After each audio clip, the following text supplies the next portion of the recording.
This is the official notice. All right. And it's from Kent County, where they're having all the serious problems. So, She did tell me about the rezoning right, laws. we have the attorney thing, it's like we're okay. Yeah. Landscape. As long as we make sure nobody Public health officer, Damn because somebody. she didn't ask order and the courts ruled against the Right, appeals court.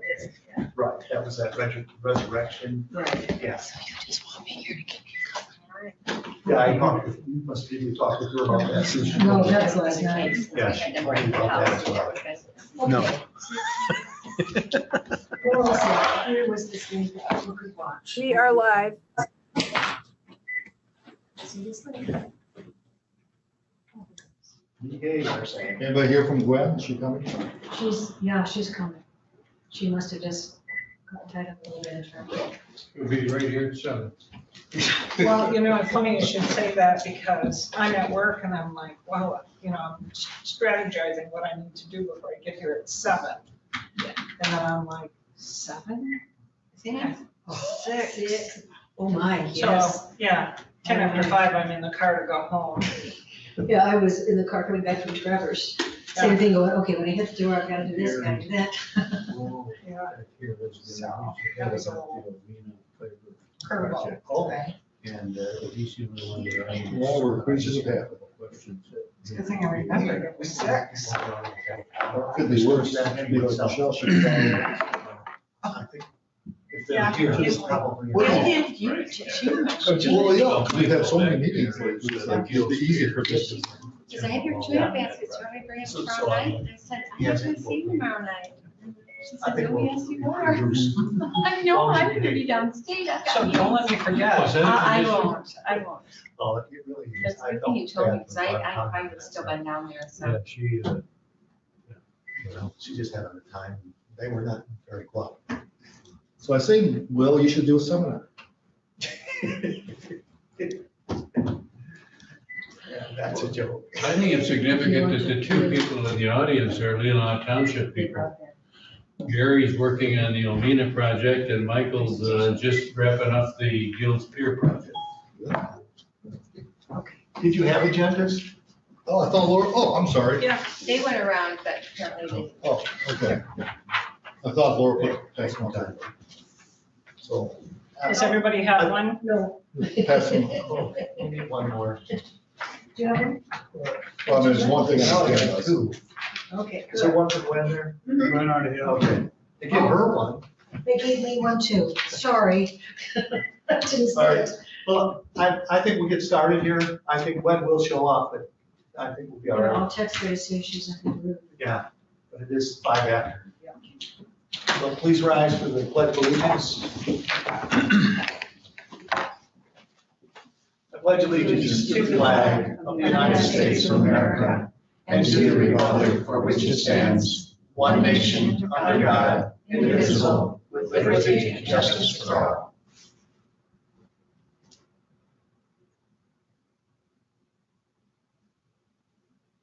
Thank you. We have roll call, please. Commissioner Robbins. Here. Commissioner Rushton. Present. Chairman Bunnick. Here. Commissioner Wessel. Here. Commissioner Sotos Little. Here. Commissioner Alguier. Commissioner Wagner. present.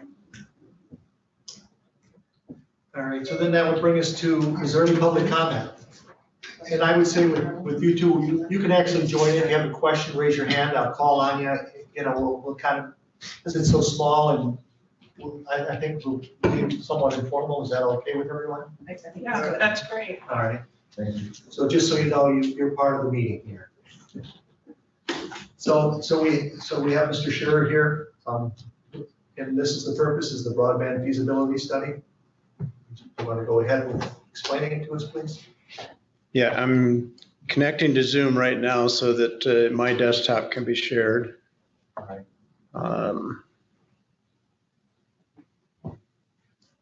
Just make sure I mute so I You don't need create to any go on problems. the public, are you on the public Wi-Fi? I am.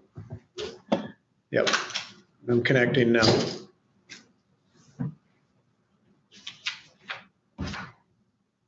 Okay, I'll just go right straight to sharing my screen. I'm going to share the whole screen so that I can switch between the There you two. go, it's coming.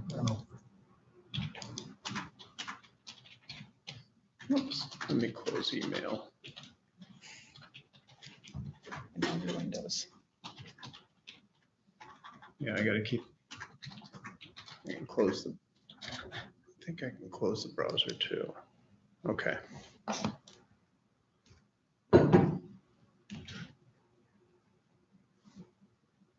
There you go. All right. Need to get the Bluebeam session going here, and that's not working right for me at the end. Let me just bring it up that way. All right. I go to.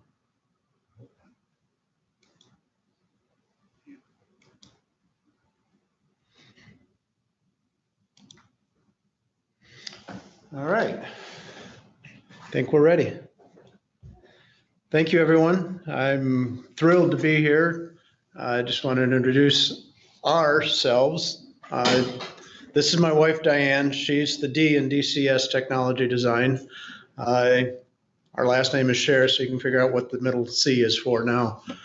A lot of people think it's something different, but it's she and I started this about 15 years ago. I got out of the corporate world and figured we'd focus on things that not a lot of people are doing. And rural broadband is one area that we saw several years ago that needed a focused effort to go in and just help define what needs to be done out there. So this is we've been doing this quite a bit. We're trying to, bring this to more counties around the state and starting to talk to other states as well. So hopefully, the work you see here is something that you'll start to see in other areas as well. So I'm going to just get started. Everybody got a copy of this. You got a chance to read through the history and, the introduction a little bit. I'm going to go right past all of that and just start to talk about the parts of the presentation, the parts of the report. It's taking a second to catch up. I'm at the screen I want to show. Is everybody familiar with a Form 477 and RDOF? I know there's been discussions at some level. One of the reasons that we're here is the FCC has this Form 477 that ISPs around the country use to report where they have service areas, who's got access to high-speed internet and who doesn't.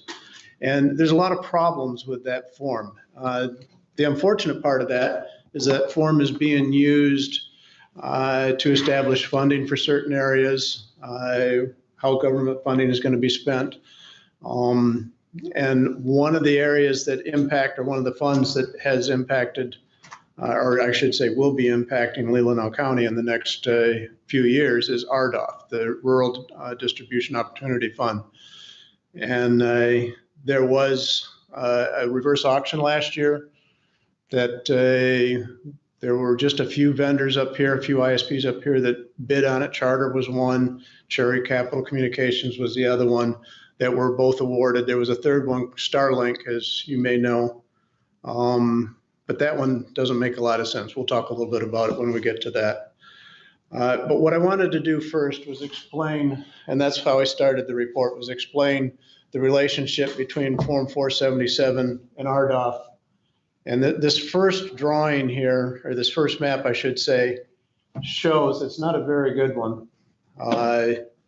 Let's just go to the next one. The laptop's a lot quicker than the screen, so I'm going to keep referring to that so you guys know what I'm talking to. This is the map that is created by the FCC, Forms 477. And this is supposed to indicate all of the areas within Leelanau County that have high-speed internet. What color? It's the yellow. Yellow is supposed to be served. Yes, everything in that yellow area is supposed to be getting, and this is actually showing the cabled services. This doesn't show the wireless services that are reported to the FCC. And the minimum data rates that the cable systems are supposed to provide are 25 megabit download, 3 megabit upload. And there's a lot of that in the report. I don't want to get too deep into some of the technical stuff, so back me up if I do start to go down a rabbit hole in some of this detail. The problem is, if you look at that map and if you know the areas, you'll know that there's probably some question as to whether there's actually cabled services in some of those areas. So what I'm showing here, let me back up just one second.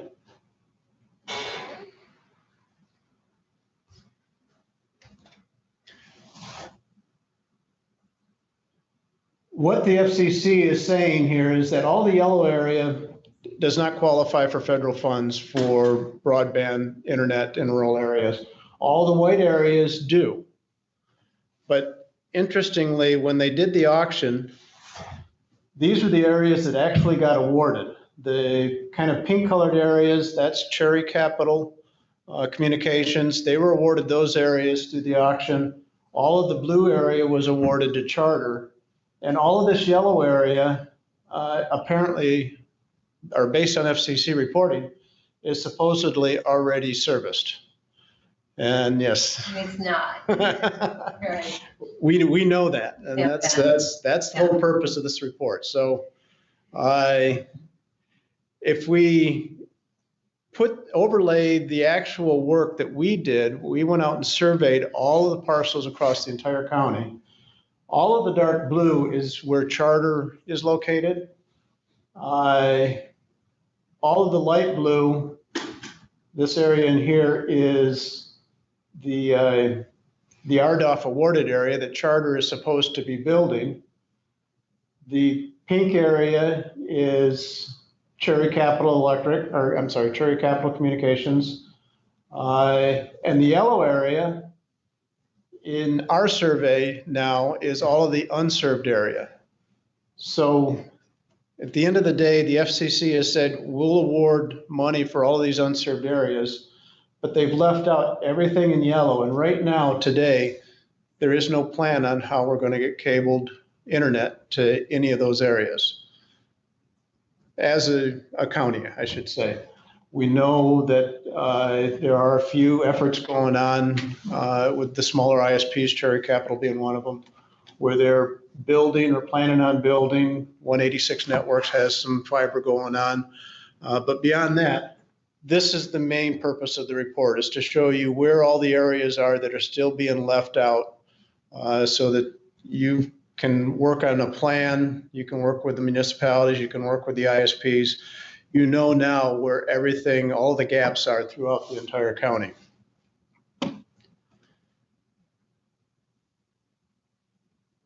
The Form 477 also reports for wireless providers.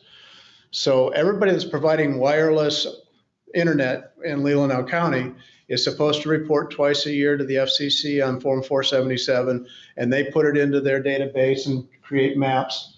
This is the map that shows all the wireless providers in Leelanau County, showing what their coverage areas are. The dark blue area, mostly on the east side of the county, shows that there's 2 wireless providers that provide full coverage at 25 megabit down, 3 megabit up in those entire areas. The green area shows 1 provider as reported by the FCC. And then the yellow area, everything on the west side of the county, the FCC says there's nobody that provides anything wirelessly over there. Okay, I'm sorry, but I just want to. Mm-hmm. Who said the blue area was served? And The how FCC. much? The FCC said, and how are they basing that? Because that your previous maps just showed it's not served. Okay, this is the wireless providers. The first map I was showing you, I just switched over to wireless. I'm sorry if I didn't make that clear. Wireless. Yeah, This is just telephone, basically. no, this would be Smartphone. Cherry Capital, Oh, so 186 Networks. also. Okay, This would also be any other wireless providers such as Verizon, T-Mobile, anybody that's offering fixed wireless services at 25 meg down, 3 meg I up. see now. Okay, thank you. This has nothing to do with phones. Correct. Right, okay. Yeah, the way we understand phones, no, that doesn't have anything to do with it. Elevate Net's in there too, right? I'm sorry? Elevate Net would be as a wireless reflected in there too. Elevate Net would also be reported here if they are in fact reporting to the FCC. As an ISP, they are required to, but I'm not clear exactly how they differentiate, from some of the smaller ISPs. The point of this is the FCC says in Leelanau County, you've got two providers on the east side of the county, one provider in the green area kind of in the middle, and then the west side of the county is not covered by any wireless provider. The fact of the matter is there's at least 6 or 7 wireless providers throughout the county that have some level of service, in some areas. There are unserved areas, but one of the first things that we do when we're doing these studies is we look at what the FCC says and we want to validate it. We want to verify that that's in fact what is out there. And the conclusion of this map here is it's not worth anything to us. It doesn't tell us anything because it's completely wrong. So that's it for that. That's all that map means, is that the FCC did not get the wireless right at all. Because of the providers not reporting it properly? Well, what's not clear on that is when you look at the FCC, you can go in and see what the providers reported. And to tell you the truth, Cherry Capital Communications reports that they service the entire county, but that's not reflected on this map. So if you go into and look at the map, the map is, I'm not sure what the FCC does to translate it into the map, but they don't say which ISPs they're showing on the map. So I can't look at that and say, well, they're only showing Verizon and Cherry Capital for the two providers on the east side. It's really strange that it works, but I can go into another part of the FCC reporting site, and I can see where they've listed, who the people are reporting, and by census block, what they're reporting, which is the next part of what we're going to talk about, is the census blocks.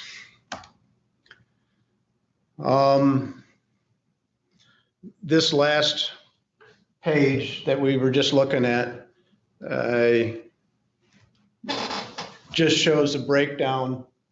Now we're back, Melinda, we're back to the cabled technologies. So I wanted to point out the wireless, that we'll talk more about the wireless in a few minutes, but the wireless FCC information was not a good base for us to work from. This table here just shows the percentages and the number of parcels that are shown as served. I'm sorry, this is what's actually served and what's actually not served by township.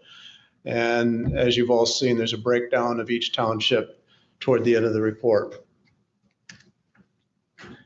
Now, back to our actual survey map. This map shows, Page? What page? 18. we're on page 18. Okay. This map is based on our physical survey of driving every road in this county and verifying where there is cable or fiber and where there is not. All of the dark blue area is where Charter has service. You see there's a lot of yellow in the center of Leelanau Township, a lot of yellow in the center of, on the north side of Sutton's Bay Township. And how do you pronounce, is it Kaysen or? Casson. Casson, okay.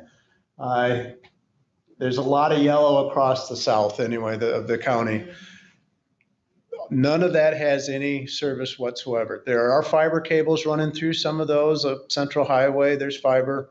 But that's not, the companies that own those fibers don't allow residential connections directly to it because it's being used to trunk to certain areas. Charter, for instance, runs up, I think it's French Road, almost the full length. And, they're bypassing people left and right, and they're not using it to service those residents that they're passing, but it is a residential fiber that could be used to put in a fiber node and provide distribution along those pathways. And it may be a way that they use to fill in some of their RDOF obligations when they get to that point. This next map is just showing the RDOF areas, again, overlaid. Same map I just showed you a few minutes ago, but this is relative to what we know the plans are for cabled internet across the county based on the RDOF funding only.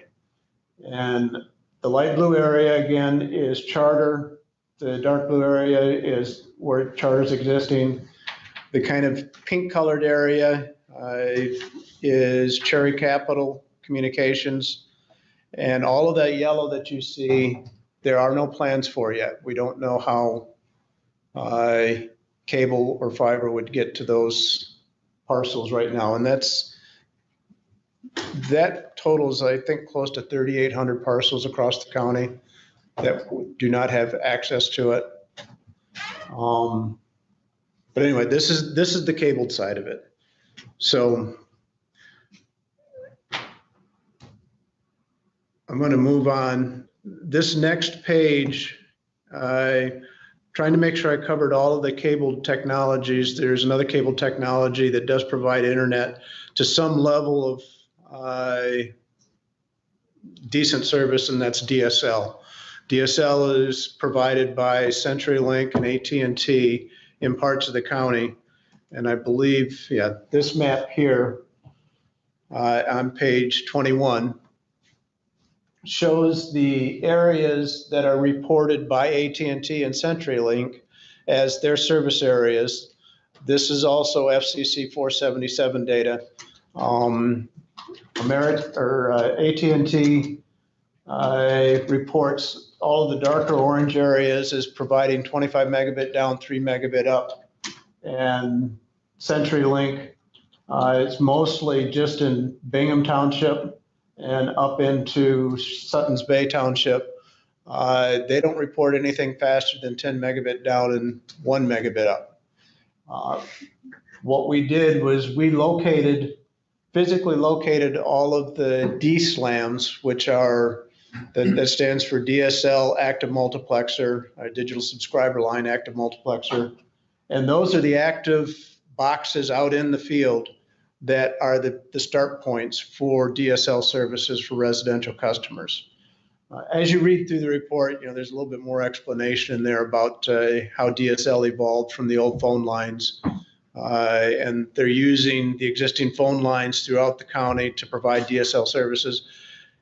And that's part of the problem, is because the old phone lines, some of them that have been there for 50, 60 years and possibly longer, just aren't capable of handling that kind of bandwidth, that kind of data rate that is needed for high-speed data.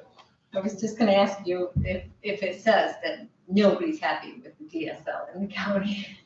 It doesn't say that. I did not find anybody that was happy, and I think I did mention that somewhere. Okay. But I try not to offer too many opinions. I try to just base what I can. But and here's why. If you look, I drew red circles around where all the DSLAMs are. That is the technical limitation of being able to deliver 25 megabit for a DSLAM. It's about 1,000 feet, it's 300 meters. And at that point, they have to start repeating it or basically re-amplifying it. And it never works as well once they've started doing that. Which means if you look at this map, those areas within the red circles where the DSLAMs are should have some expectation to get some decent level internet if they're using DSL. We talked to, I remember one person that it was in their front yard and they said it's horrible.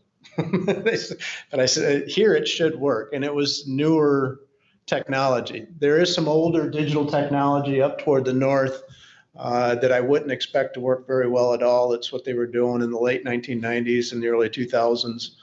And in fact, it's not even reported as DSL service areas, but there are digital services that go all the way up to the lighthouse. But we know that they're not going to meet the needs today, so we did not document any of it.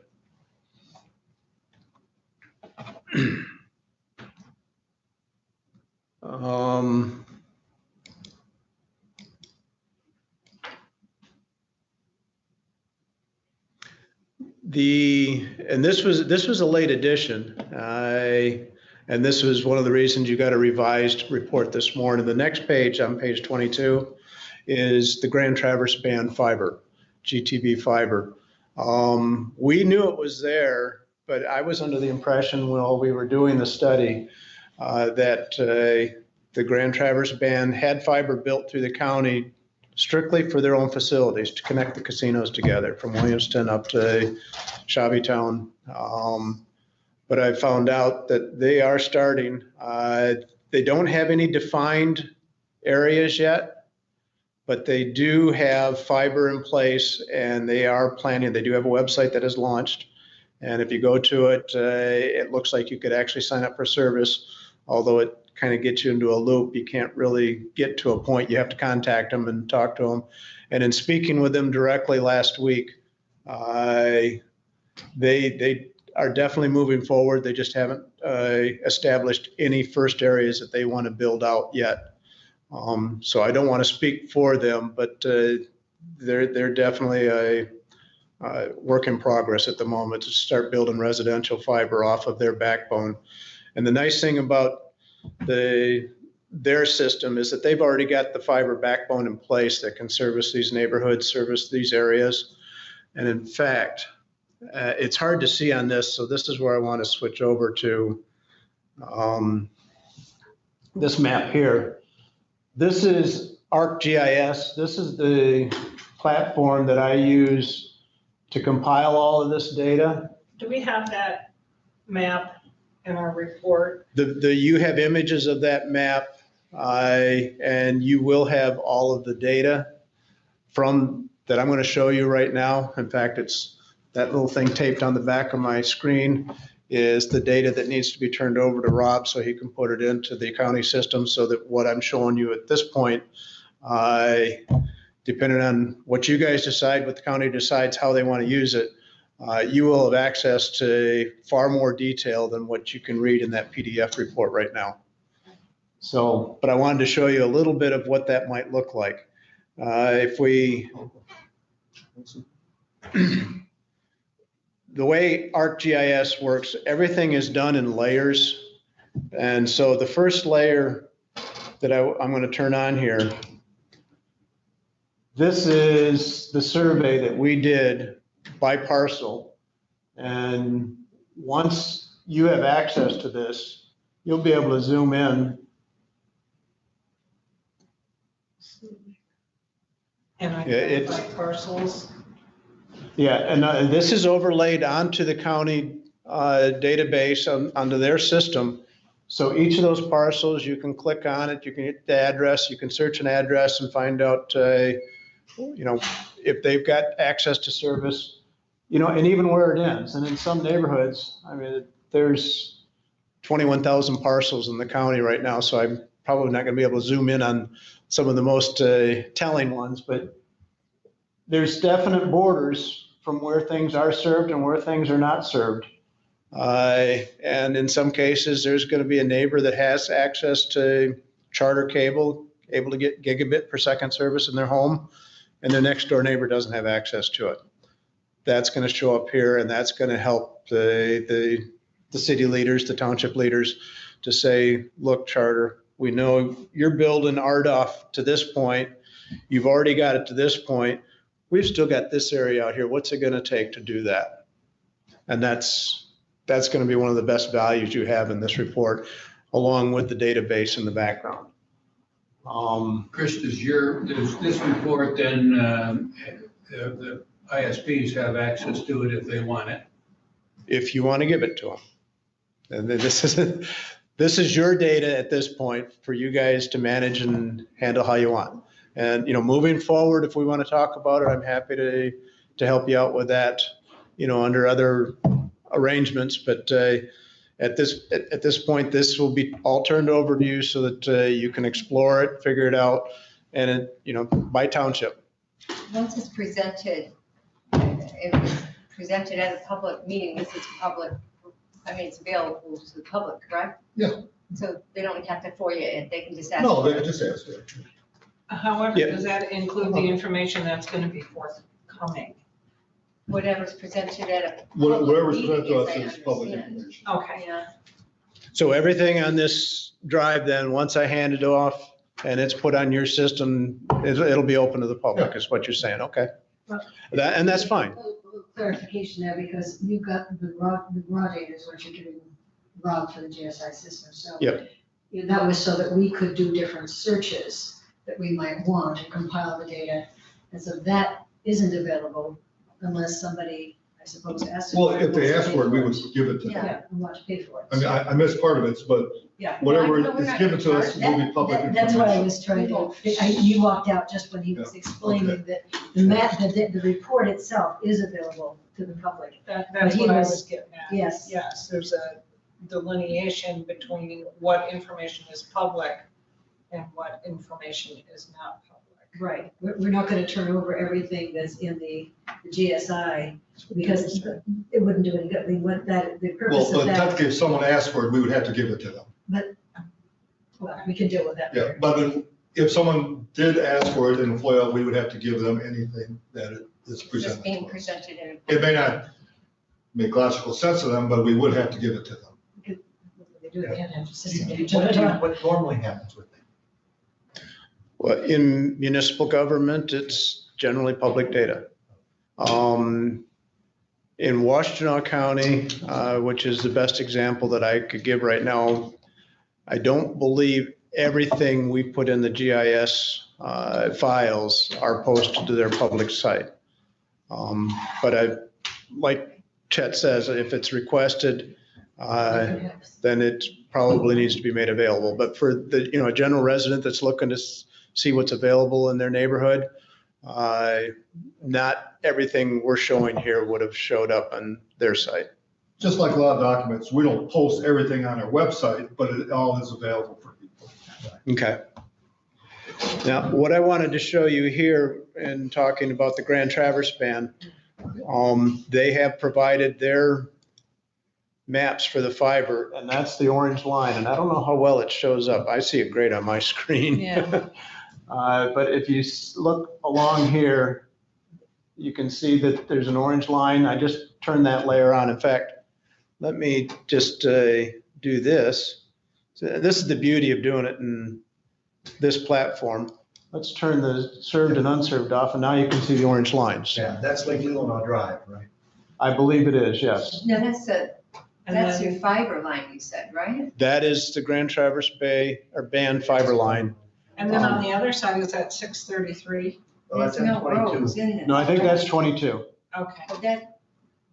Yeah, it comes okay. down It's to, following 22, but it's your map isn't showing roads, correct? actually, I can tell you that's going to a Verizon tower, actually American Towers tower on Revolt, just off of 22. At Leelanau Fruit. Yep. So part of the purpose of this fiber is, they probably already got some commercial customers on it, like the, cell tower companies. All of the cell towers today are connected on fiber backhauls. So there's generally, wherever there's a cell tower, there's a fiber provider, at least on the long haul side, that goes somewhere. I do know that it's not as prevalent in Leelanau County that it is in other parts of the state. The middle mile providers, as some people refer to it as, and those are the fiber providers that can service the neighborhood providers, the last mile providers. And Chris, Charter has cable fiber up M22 to Northport, but they do not allow customers between Omena to Northport to use that for residences, all right? Right. Why wouldn't they? Well, the way Charter's cable system is designed, early in the cable days, everything was built with coax. And you had to keep re-amplifying coax, and you could get out 15, 20 miles, and then the signal was so bad you couldn't re-amplify it anymore. When they started building fiber, they built what they called a hybrid fiber, HFC, a hybrid fiber coax system, where they would now replace a lot of the coax with a fiber run from their head end all the way out to a neighborhood. And then they transition that in through a hub into the coax distribution that goes throughout the neighborhood. So you still have coax going to the house. You got, electronics out on the pole. But now those amplifiers is only re-amplifying 3 or 4 times. When they designed that fiber just to be, here's one for Omena, here's one for Northport, here's one for Leelanau. They don't have a lot of fibers in that bundle to just drop off along the way. But one of those glasses of fiber, once you get to a neighborhood and they switch to the coax, that'll service maybe a couple thousand homes, just by the nature of the technology. So if they've got the spare fiber, they can put in a node and they can build coax out from there and service literally a couple of thousand homes from that one single piece of glass. I don't know what they have in place. We did follow some of their routes, but we did not document that because we don't want to create, the wrong impression. Charter needs to identify how they can expand their services. And I do understand that with RDOF, the areas that they're going to go into, there's a good probability that they're not going to do that with coax anymore. They're just going to start to expand and split out the fibers and do it more with a fiber to the home type model rather than the coax that we're all used to that brought us TV. Chris, the chair said that- Another summary on Charter, though, they just don't have enough strands, right? I would guess that. In fact, there's a good chance that the fiber that you were talking about that goes up to Northport might have only 12 or 6 strands of fiber in it. Back when they first started building that, they weren't anticipating, the need that they would have today. But they started this back in the 90s when they started replacing those long coax runs with fiber optics. But yeah, the fiber count, and there's no way of telling what the fiber count is, from a field survey. They have to supply that, they have to tell us if they've got the capacity or not. So I don't want to put them on the spot. I had a chance to talk to a Charter guy about a year ago. Mhm. That was his explanation. It's old, they got enough to get the service, but expanding service is probably not their resume. Yeah. Yeah, it's starting to get up there in age too, but it's probably got 10 or 20 years left in it. The stuff that they built in the 90s, the fiber has still got a lot of life left in it. But they'll be building new fiber, I'm sure. Chris, I know when Charter was here talking about their area that they're going to build on RDOF, they said most of that is going to be old, not underground. Yes. Yeah, that's just a construction methodology that they prefer. It's a lot less cost usually to build it on poles. And it's proven that, even though it seems like aerial fiber, aerial coax is going to be more susceptible to problems, it's survived. I drive around areas that I worked on literally in the early 80s and 70s, and I see the same exact equipment that I climbed the pole and put up myself, way back then when I was still doing it that way. So we know that, it does last. It does get knocked down. People drive into telephone poles and knock it down. It's got to get repaired. Underground is typically a little better protected, but underground's big nemesis is backhoes. And if underground fiber gets cut, it's a lot more expensive to repair that than if a coax gets knocked off a telephone pole. So yeah, they're still going to stick with a lot of aerial construction because they know it and they can get a lot of it built for a lot cheaper. So anyway, that's a little glimpse of what the GIS program can do for you. So let's continue on and get into the wireless technologies. So. Yeah. So on your maps, Mhm. and that maybe I possibly missed something, did you find all the fiber that's going to be available for ISPs in the county? No. So there's other fibers, are you aware there's other fiber? Yeah, AT&T has fiber in the county that we saw. We did not document it, but we know AT&T tends to build more fiber than the cable companies would have. We have the Grand Traverse Band fiber. I don't know what their capacity is, but there might be some opportunity there. And then we have other companies like Merit, 123net, some of the other providers from other parts of the state that may have agreements with fiber owners in the county that can be leveraged as well. But that wasn't, we didn't document that because that just creates a lot of confusion, because we really don't know what they've got on the poles if all they're doing is, like I say, connecting between towns. So you're unaware that Cherryland Electric has some fiber up through the county? No, I am aware of that, yes. Okay, good thing. Cherryland Electric and Traverse City Light and Power is also starting to build fiber out of Traverse City and heading across Grand Traverse County. So yeah, and to tell you the truth, the electrical co-ops, I've always felt, are in the best position to be doing rural broadband with fiber anyway, because they're the ones that did the power back 100 years ago. And most of them are still in existence. They own the poles. They've got the infrastructure already there. They're going to want to build aerial because that's what they know how to do.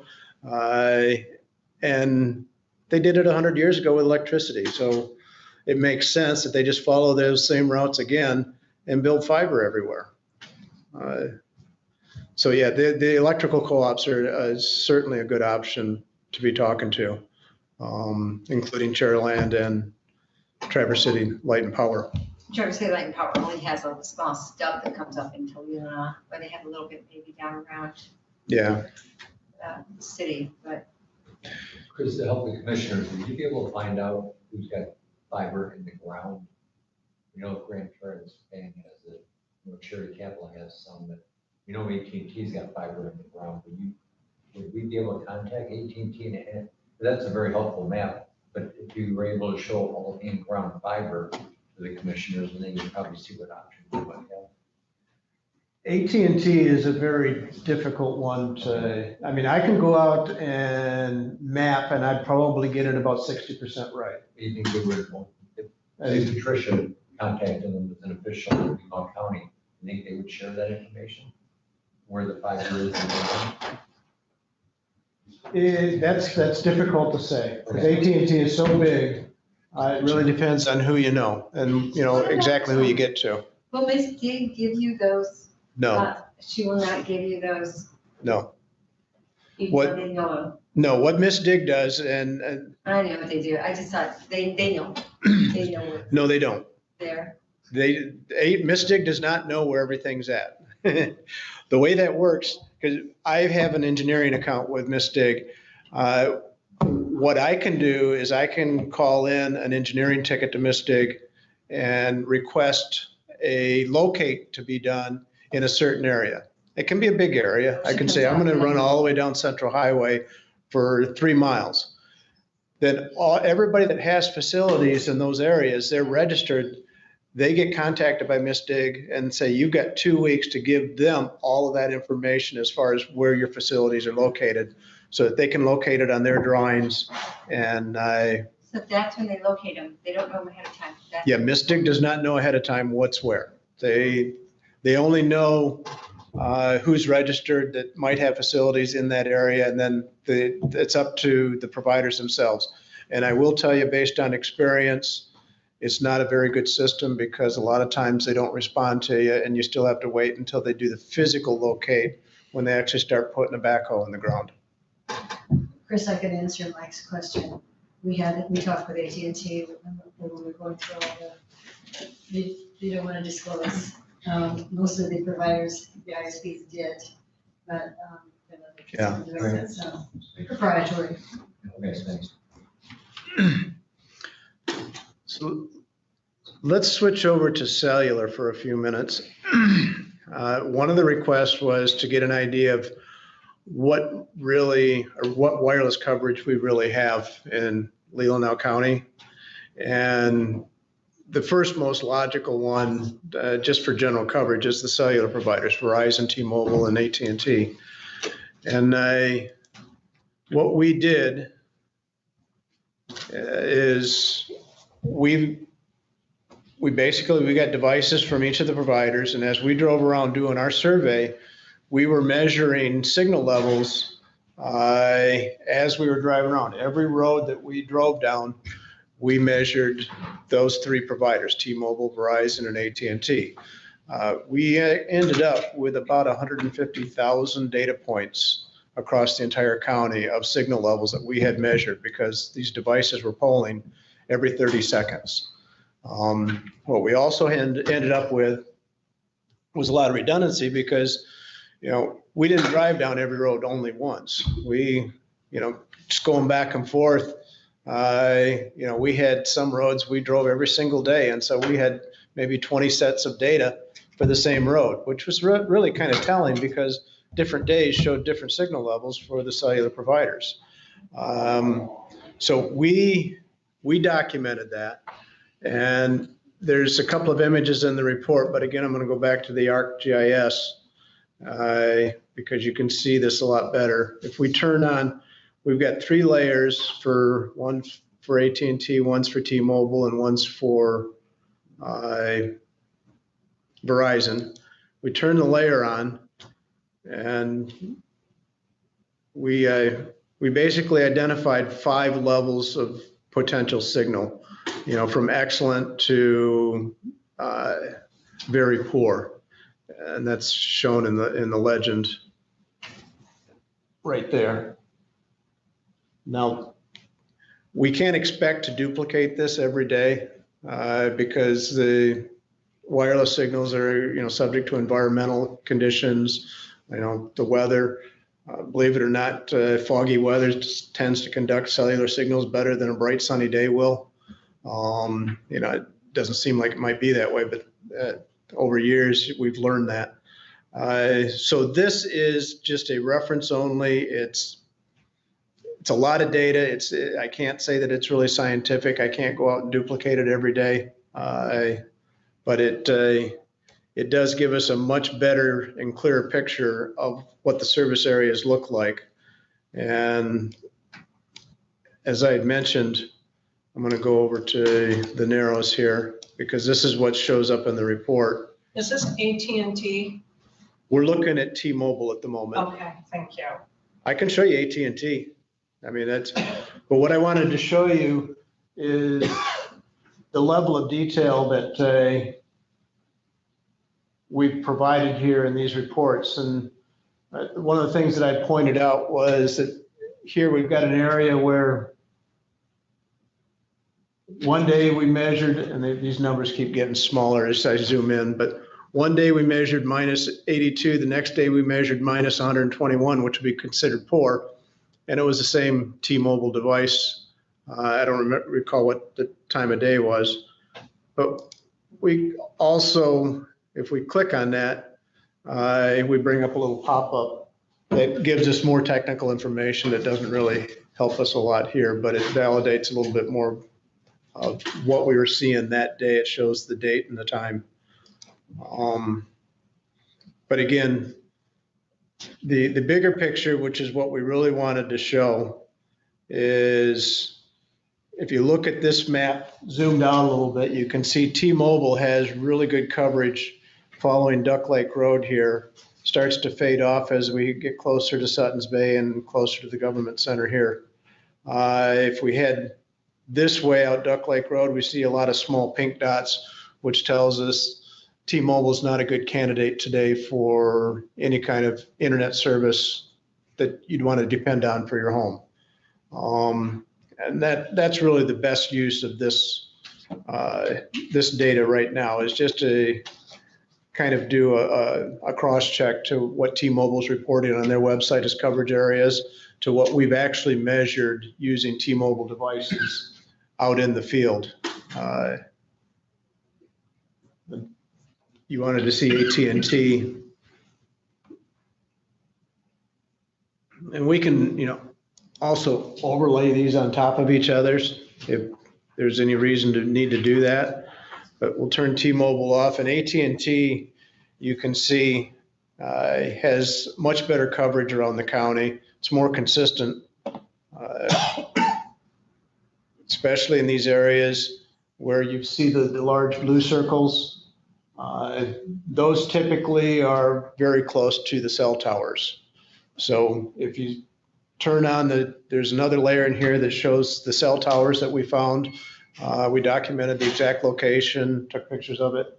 You turn that layer on, you'll probably find a cell tower in the middle of every one of those light blue clusters. But anyway, that's kind of a snapshot of where the three major providers are. There is one highlight I do want to mention. I'm going to go back to T-Mobile. Everybody has heard about 5G. And T-Mobile right now, as little bit of coverage as they've got across the county, they have 5G in Glen Lake. They are the only provider in Leelanau County right now that has 5G. We did not see a trace of 5G on Verizon or AT&T, although you look at Verizon's coverage map, they're claiming to have half of Leelanau County covered with 5G now. But if they've done a lot of work in the last month and a half since we finished surveying it, then it might be there now, but it wasn't there then. And the main reason for doing this as part of this study too is that when they get to 5G, if you've got good 5G coverage, you've got a really good option for high-speed internet in your home. Whether it's through a fixed device, a fixed modem, through a hotspot, or through just your cell phone being set up as a hotspot, or just using your cell phone and tablet only in your home. If you've got good coverage, if you're in the dark blue to light blue circle areas, and it's 5G, you're going to be able to have, like I say, a good option for internet in the home. The pink areas, for the most part, you won't. And these three maps for the three carriers are almost exclusively 4G. And 4G, unless you're in the light blue to the second blue level, that's not going to be real good for home internet service either. So that's the cellular options you have right now. Let's go on down. We want to talk about fixed wireless. There is some areas up in northern Leelanau County, AT&T is offering what they call fixed wireless. And fixed wireless is really no different than your cell phone, other than they put in an antenna on your home, which has got a little bit higher gain to it, and they use a modem rather than a hotspot, which can communicate with the cell tower and prioritize the data traffic. So it looks like it's a better, higher speed connection. And it does work, in the areas that they're offering it. The interesting thing is, it is still the same cell towers, it's still the same repeaters at the cell towers, it's all of the same equipment. And they're only offering it in this one little tiny area up there and calling it their fixed wireless service. But the point I wanted to make on this one is that it's got to be available other places, because AT&T does have pretty good coverage throughout the county. And I think it's just a matter of contacting AT&T and say, look, where else can we get, a little bit better than we can expect off of a hotspot? So that's the research that we did. That's what we found. And I know, Patricia's, you know of people up in this area that actually have the service, and they're pretty satisfied with it right now. Yeah. So Isn't there a limit with capacity on that technology too? Because I know some people who have that and others have been. I don't know if they have data caps on it, but that could be a limiting factor. You know, all wireless providers have that option to do data caps, which that itself could be a different conversation as far as the justification for data caps. But that's how, especially satellite, you know, they sell their services and they put data caps on you, and after you've run out of data for the month, everything slows to a crawl. But that's just one of the, you know, part of the service that they offer. There really isn't a lot of reason for data caps. It's just more of I think a marketing and I don't need to get into that side of it, but and it's a good point. Definitely a good point. So fixed wireless is an option. And I also just wanted to mention the mobile virtual network operators, the MVNOs. You've heard Cricket Wireless and the Boost Mobile, Straight Talk. You've heard all those advertised. And the fact of the matter is, it's still the big three. It's Verizon and T-Mobile and AT&T. They sell big chunks of bandwidth, and they let these third-party providers retail them for typically discounted rates because they're committing themselves to the whole chunk instead of, you know, 1,000 individual telephone numbers. They say, we'll pay, you know, the full bill for 1,000 numbers, but we'll sell it through our channels. And it all works out that you get a better deal. They use up unused bandwidth, and you know, everybody's ahead, but it's still the same cell system, the same capacity, and none of those providers are going to be able to offer anything better than Verizon AT, and as far as performance or the service levels is what I'm talking about. They provide better pricing, more competitive pricing, but they can't offer 5G if it's not already available through, you know, whichever provider it is they're buying the bandwidth from.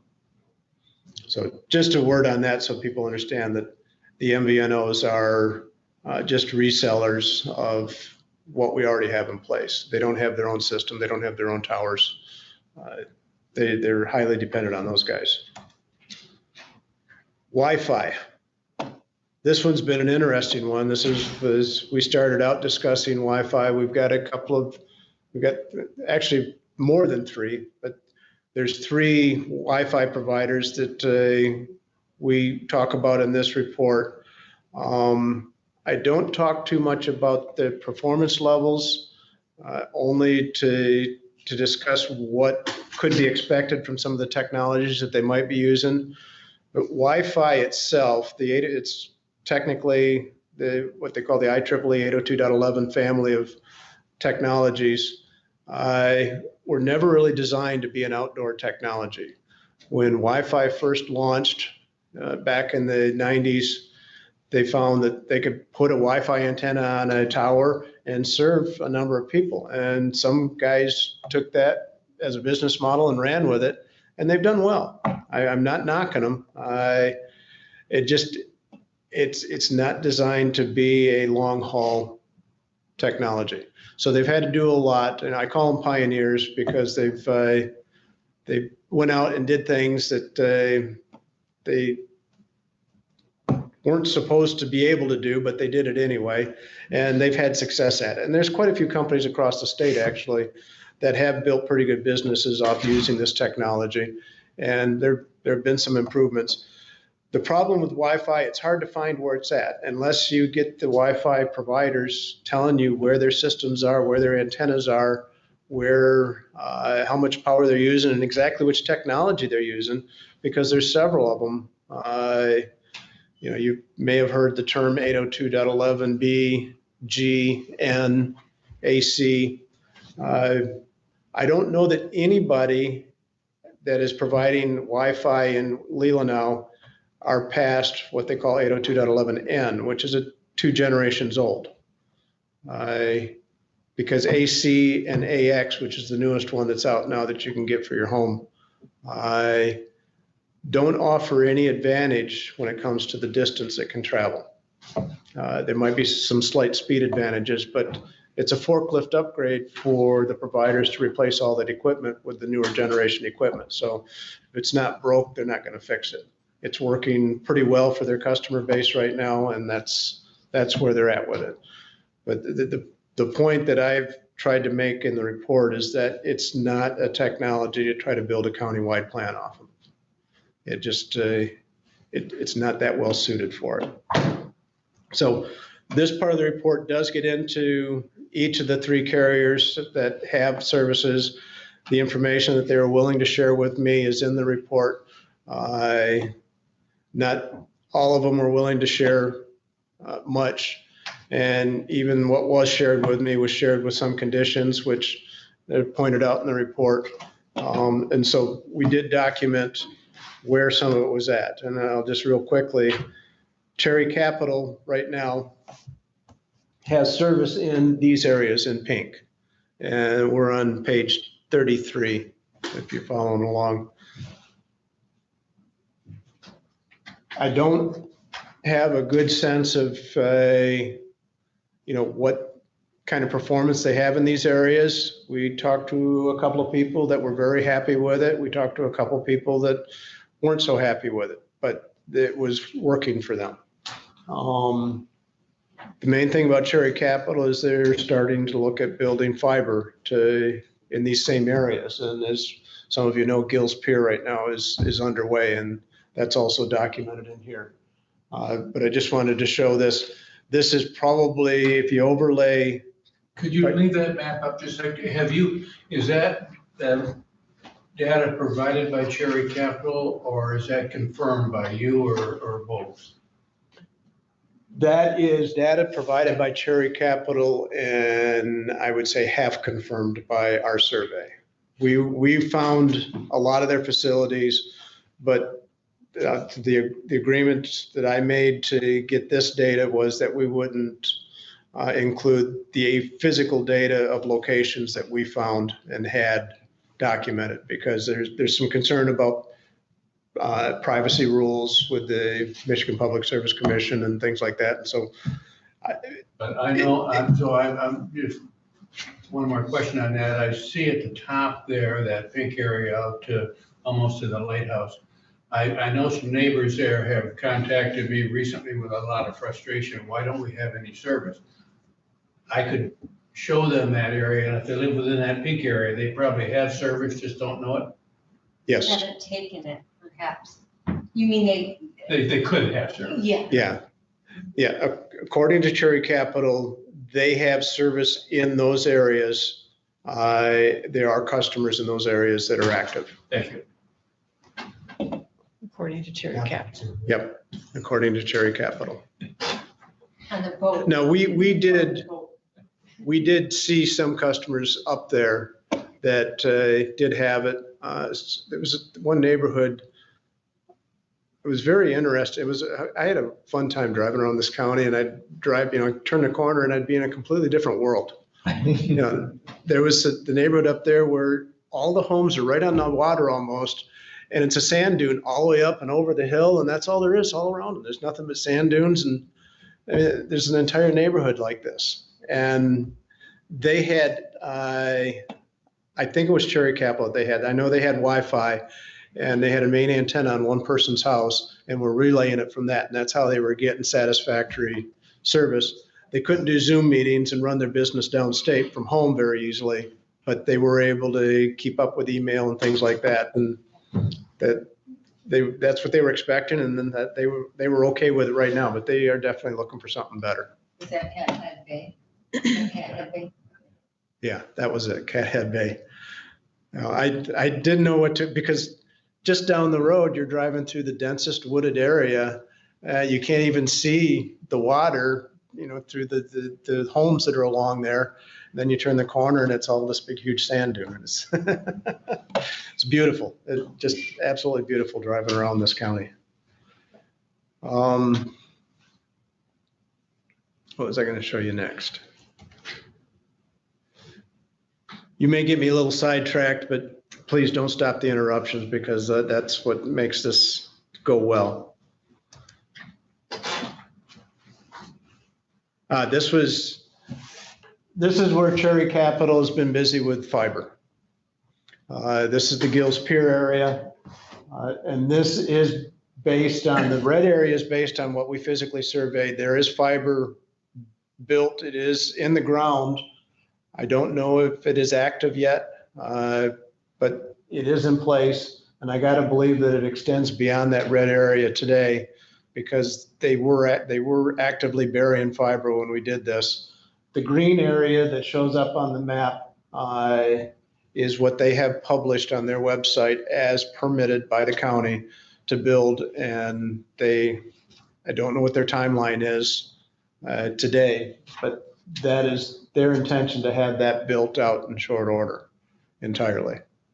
And it does sound to me like they've got a middle mile agreement with a high-speed provider. So once they activate that, that will be a full gigabit per second fiber to the home network for that area. And that's a good thing. Right now, that's the only fiber to the home planned or even in progress that I can say will be able to provide 1 gigabit, except for a couple of small areas where Charter is extending their network using fiber. So this map is more than likely needing to be updated. One of the other things that you can do with the GIS tool is once you have this on the county platform, if you're managing where service providers are expanding their system, it's a very simple process to go in and change the color of the area to a serviced area so the homeowners now know this area has got this service available. I worked with Rob on getting the information, the GIS tech. I'm not sure if he's still working on that stuff, but I know he knows this technology far better than I do. So he can do a lot with it once he gets this in his hands.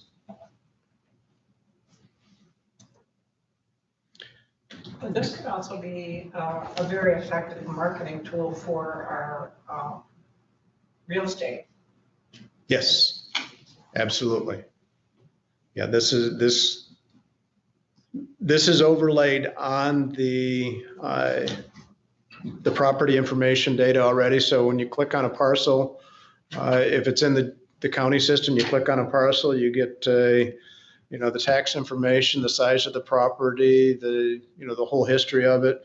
And now you can get the status of what the broadband internet availability is, which is becoming a very big thing in real estate. This area here, I think this is part of Cathead Bay. Or no, this is a Christmas Bay. Is that Christmas Cove? That's it. Thank you. This is 186 network. 186 networks did not provide me any information. We did document some of their facilities, and that does show up in here. A couple of their towers just up in this north area.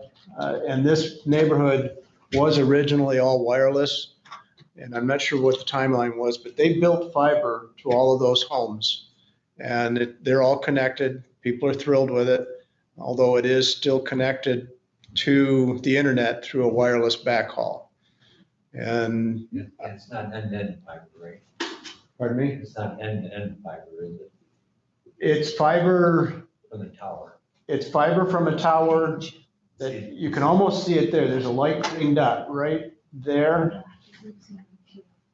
They have a tower that looks like it was originally a relay tower for their wireless services. In other words, they picked up from across the bay from Elk Rapids and then redistributed it through an antenna right there. So they probably had fairly decent service depending on what that speed was on that link back to Elk Rapids. That's right in the middle of that subdivision?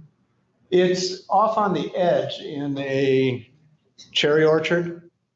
Oh, okay, I see. Yeah, you have to actually drive around to get to it. The good point of this is that once we're able to get a reliable middle mile provider up there that can provide, a 10 gig or a 1 gig connection even, all they have to do is connect it at that point there, and this whole neighborhood is now on gigabit fiber. The technology, the distribution technology doesn't change just because it's fed from wireless versus being fed from fiber. Chris, you might want to mention the difference between middle mile and final mile.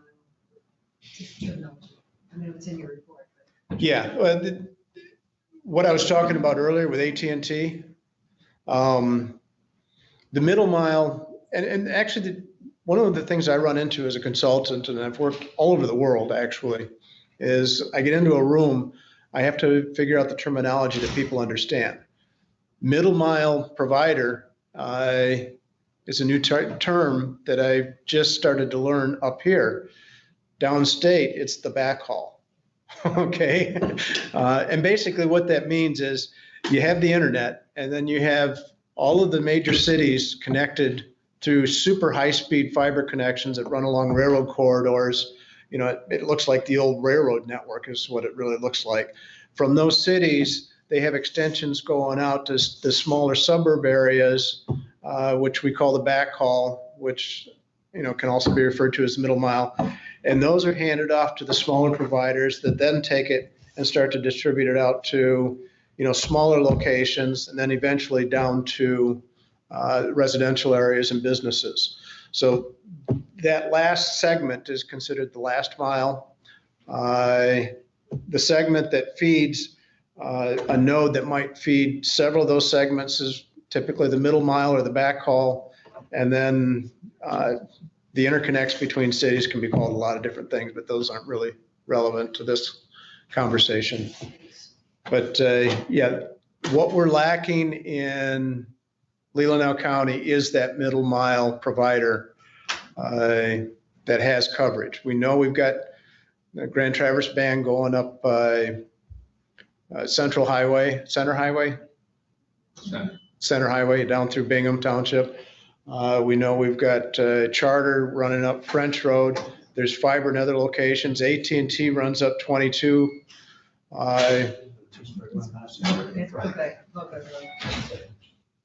And no, that's okay. So there's a few out there. What we really need to do is get a few of the other providers. Down in Washtenaw, for instance, there's probably a choice of 20 to 25 different middle mile providers. The interesting part about that is a lot of them are using the same bundle of fibers. They have rights to fibers that are inside those bundles. They call IRUs. That they can sell you the capacity of one of those fibers, even though the sheath and the cable itself is owned by somebody completely different. We don't see anybody like that up here. Merit is, one of those providers that can do that, and I know Merit has done some work in the area, so they're ones to talk to about what they can do to get more middle mile available into Leelanau County. 123 Net is another one out of Lansing. They tend to do a lot of IRU agreements, and there's a few others. And I'd be more than happy to try to get more names to you if you'd like. But that is what we're short on to be able to get, better services to some of these other areas. And that's why 186 Networks right now is still using a wireless backhaul using a Wi-Fi type technology to feed a very sophisticated fiber to the home network along Christmas Cove. In your opinion, what do you think the problem is that we're lacking with middle mile? Is it because we have limited opportunity with the end users? They're the ones that are really gonna pay for all of That's this. probably the most of it. It's, in this business, unlike the power companies, it's still not a utility. And it's still based on a for-profit business model. And so you got to build the need more to get the demand, or you build the demand more to get them to come in and fill the need. Because it's my understanding, it's extremely costly. And there's a lot of hoops that they have to go through as far as, putting down fiber, a lot of permitting and whatnot. So what's our biggest obstacle? All of the above? I mean, Yeah, it's going to be all of the above depending on where you're at. That's one of the reasons I said the Grand Traverse Band fiber and what they're wanting to do. They are definitely in a very good position because they've got fiber running through some of these areas that if they've got the capacity now, it's a matter of hanging a node on a telephone pole and running the distribution out from there. And now you've got the information that you can sit down with them and say, what do you got for this area and this area and this area? And just sharing it with them so they understand better where their better opportunities are, and they start to build out from there. But you track that so that you see where they're heading, and we start to look for ways to make it appealing for them to pick up everybody else along the way. And this here will help with some of the grant processes that are going on. Some of the, in fact, I will share with you, Washtenaw County Board of Commissioners last week passed a resolution to fund $14.6 million to fill in all of the gaps throughout Washtenaw County that RDOF is not going to touch. So they added enough money over 4 years to feed over 3,000 homes. And they've already got RFPs out with the 2 of the 4 RDOF providers, and they're working on agreements to. No, but they're using the ARP funds. Oh, okay. The American Rescue Plan funds to do that. I don't know where Leelanau is in that process, but that's what they chose to do with some of that funding. Did Roscommon County do the same, or Whitewater Township? I don't know about Roscommon. Washtenaw, that's where we live, is in Washtenaw, so we tend to keep track of it.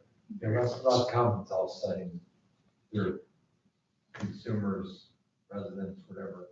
They've recently applied for matching money from the state. So the state has leftover monies, and they're willing to match the dollars plan or resolution like he's talking about in Washington. Hey, one question on GTV though, they don't have any track record of providing service to residential, do they? They have mainline fiber, but do they have a? Who's that? Grand Grand Traverse Traverse, yeah.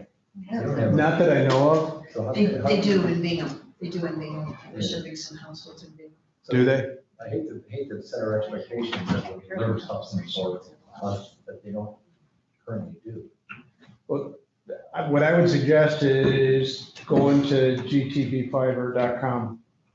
And I have, This is a tool to that, talk that's about. that's their starting point. right, but it keeps, you can't do anything.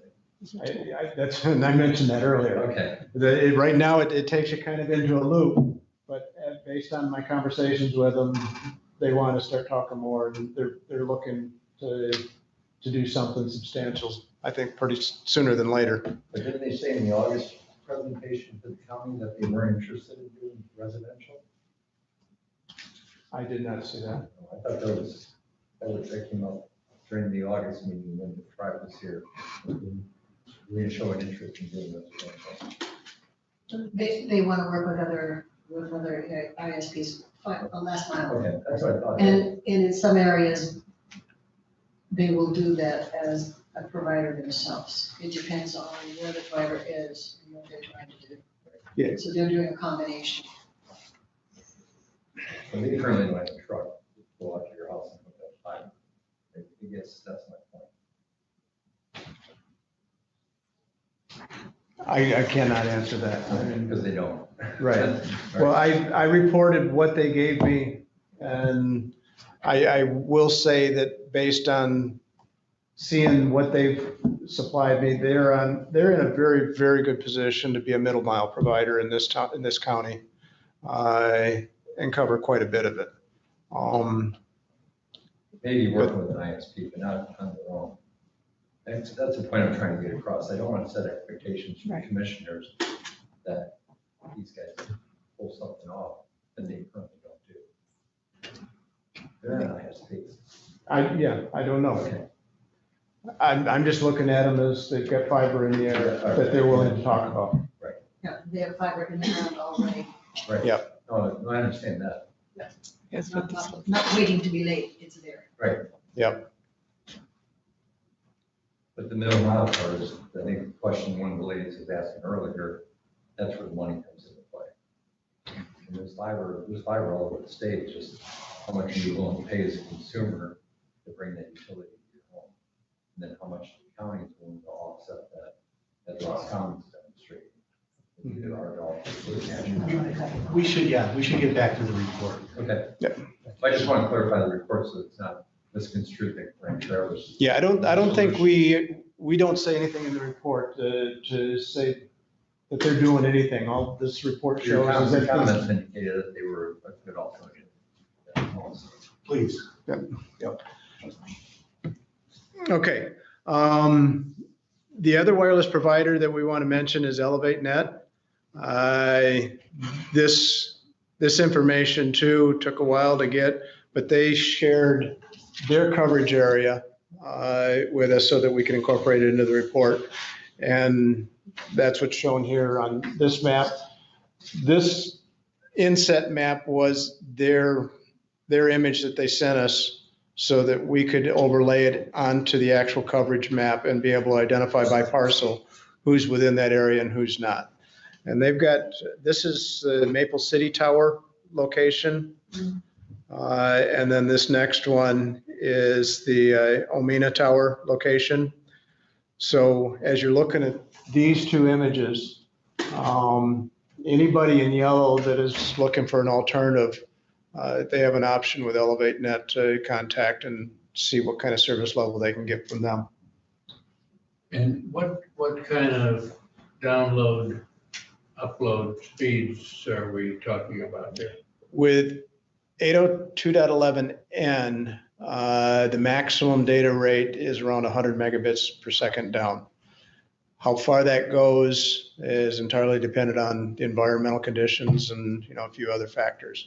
I would expect that probably half of this coverage area could expect to see FCC minimum of 25 meg. Take this circle, drop it in half, I would say that might be a good target to see 25 meg of the FCC minimum. Out to the edges, it's going to be a little hit or miss. But based on talking with Elevate Net, they're pretty confident with the service area that they've got. And they're going now. That's available now? Yes, in fact, they're on 2 county towers. They're the one Wi-Fi provider that's on the towers. The next one, wireless provider we wanted to talk about is Agro Valley. This one excites me the most because when this first came up, I questioned this because they're using a band, a frequencies band in the spectrum that I didn't think they had the ability to use. They're using 600 megahertz, which is the lowest frequency band today available to any cellular provider. And T-Mobile has got the majority of that across the entire country. And because of the fact T-Mobile won it a couple of years ago in an auction, it was such big news that it made most of the industry believe T-Mobile was the only one that got any of it. And so when I heard Agro Valley had some of it up here, I questioned it. I said, I didn't believe that. I thought that's all T-Mobile territory and they're going to do great things with it. But as it turns out, they were one of the smaller winners and they got a few northern areas, and Leelanau County is going to be one of the beneficiaries of them winning that band, because 600 megahertz will, based on this map here, let's wait for it to come up. This was the computer modeling that they put together to launch on 3 towers, which I understand the licenses for getting on those towers has been completed. This is using the, I think, no, it's not using this tower. It's using the Central Tower, the Maple City Tower, and the Omena Tower. Everything that is light green to orange to red is expected to meet FCC minimum through a wireless technology. And the fact that it's 600 megahertz increases my confidence in that, because when it comes to this kind of technology, that's a very low frequency. Wi-Fi runs in the neighborhood of 2.4 and 5.2 gigahertz, or 2400 megahertz and 5200 megahertz. This is 600 megahertz. The lower the frequency in radio communications, the further it'll go. If anybody understands radios at all, shortwave radios are way down in the kilohertz range and can bounce around the world. In TV and radio transmission, you start to get up higher. 600 megahertz used to be the UHF TV band. And when digital TV took over, they moved everybody down lower on the TV channels and recaptured this and started giving it out to cellular companies. 900 megahertz is the next step up, which is most of where Verizon's at. Then it starts going up from there. Most of AT&T is over 1,000 megahertz throughout the county. So they don't have the coverage area just based on the frequency that they're using. Agro Valley is going to be launching, it's very similar to cellular technology, but their services are going to be, let's say, tuned for data only. They're not planning on selling telephone services. They're selling internet services. And so this is going to be like a very large fixed wireless network for Leelanau. You shared with us an initial map, and I live in Leelanau Township, which I think was the most challenged of any in terms of unserved area. This looks like, if I read this map right, that this has major possibilities for Leelanau Township. Yes. From the Omena Tower, right, Northport is all in the red, and that's their highest signal level. Heading west across the township, it starts to get a little bit of blue, which still keeps them just below what they thought their threshold would be.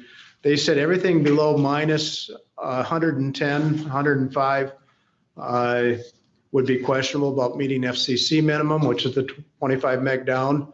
And as many of you know, people out there are trying to run internet in their home at 2 meg, or I'm sorry, yeah, 2 meg, not 25 meg.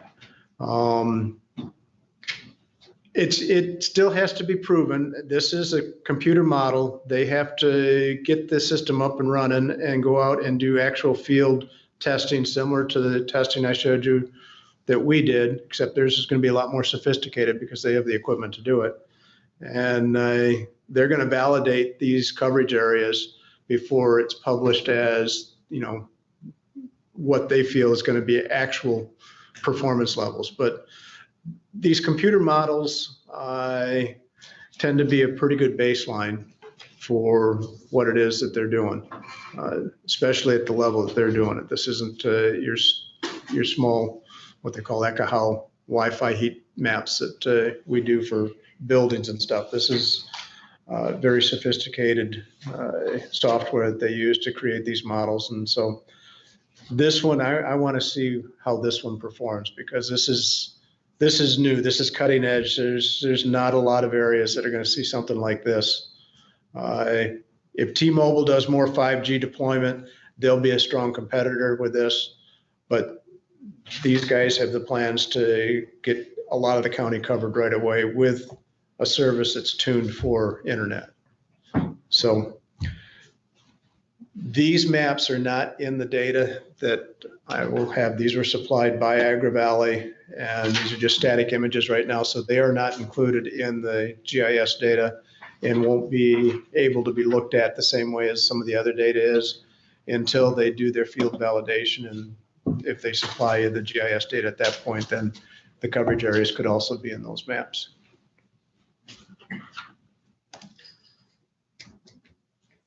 And a word about satellite. Does everybody, I'm going to ask, what's your thoughts about satellite coverage in Leelanau County today?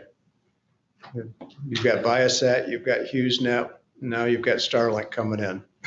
Any experience? Any feedback? But, I mean, at my farm, we have HughesNet, and now we've got Starlink? Mm-hmm. Yeah, that really is much better than the HughesNet, much better. And it's much more expensive too. Yes. Per month or after you get the initial investment? Per month even. Yeah, But there's no data caps on Starlink. correct. So, and you've probably got the antenna in a fairly wide open area as far as being able to see the sky. It's an old stump, and it's just sitting, and there's no trees and anything. Yeah. Yes, Starlink has a lot of promise. The experts are looking at it. I've tried to look at it and understand it better.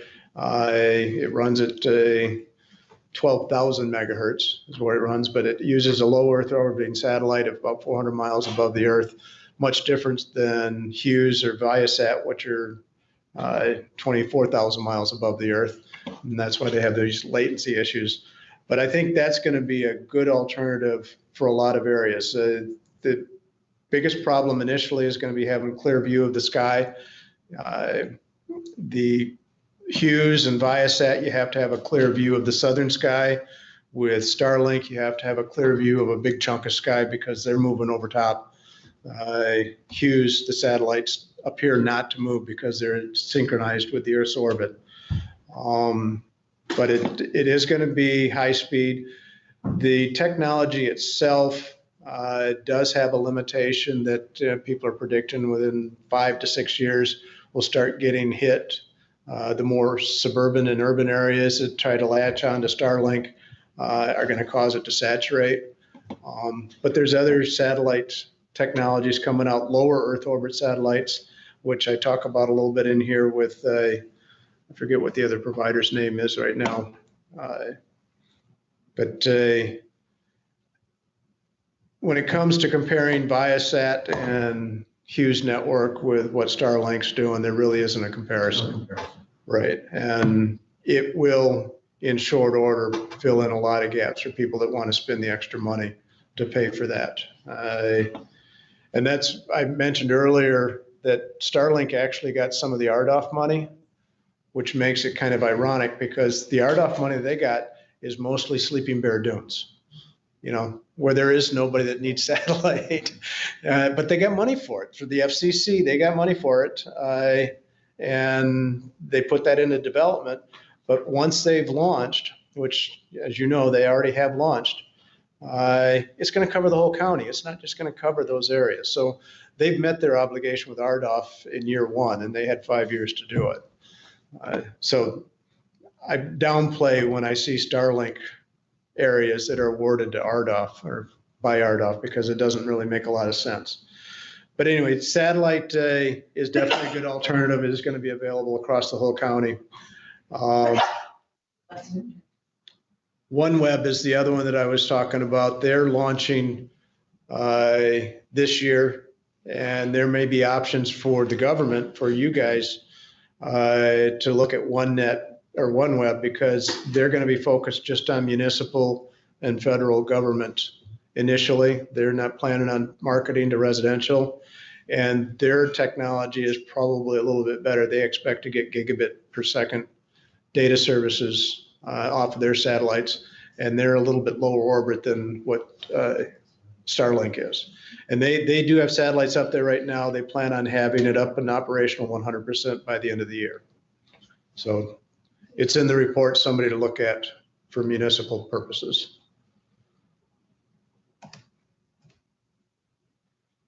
And then we get into the individual townships.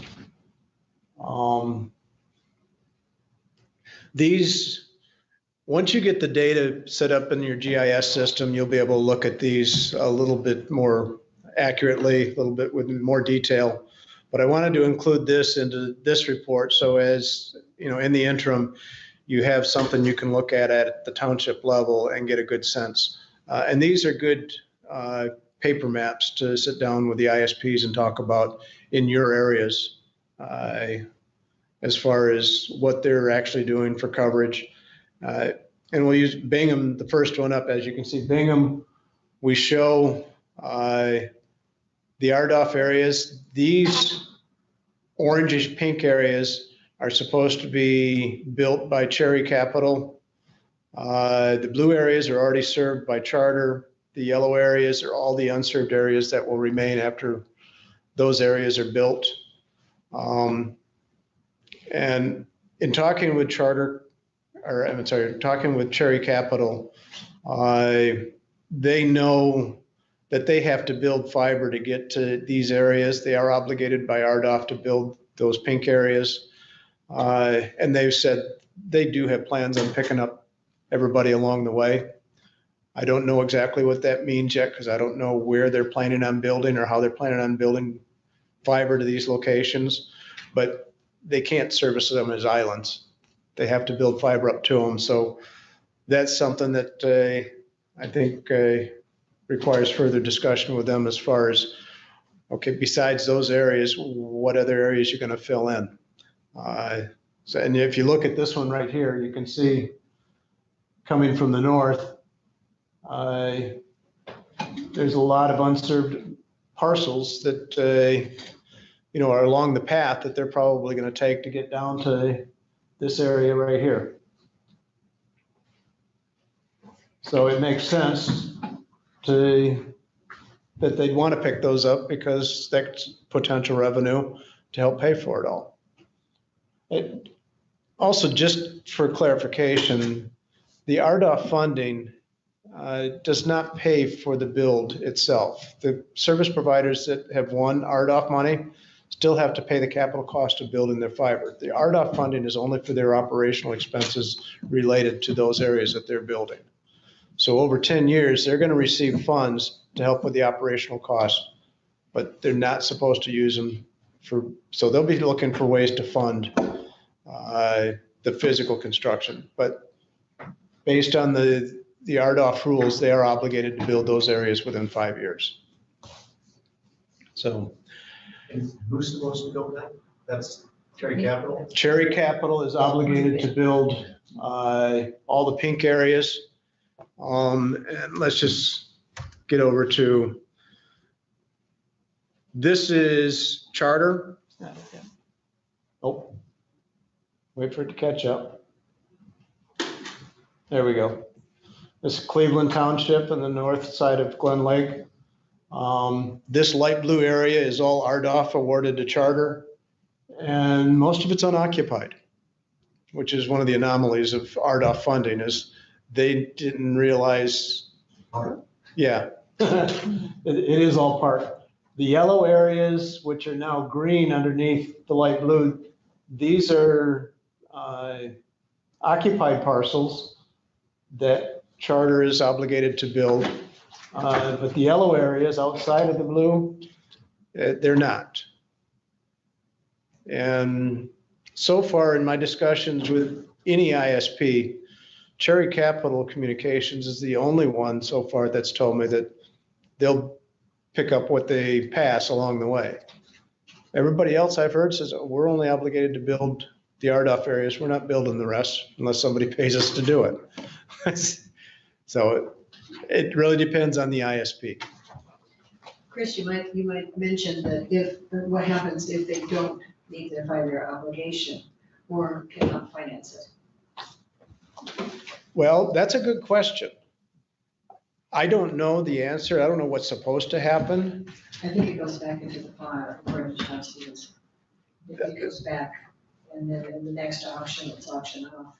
If you can't prove that you can have the finances to do it within the 5-year period, and if you don't develop it, so I understand you can leave it. Where they're at right now, they're in the final steps, what they call the long form. And it's the long form that's supposed to validate their ability to afford to build it. So before they even get approved for the operational side of RDOF, they have to have already proven that they have the funds to build these networks. However, 5 years from now. Water. Oh, thank you. You heard my voice going there, and I appreciate that. I don't know what the penalties are if they end up. What I will refer to is the CAF funding that happened in 2016.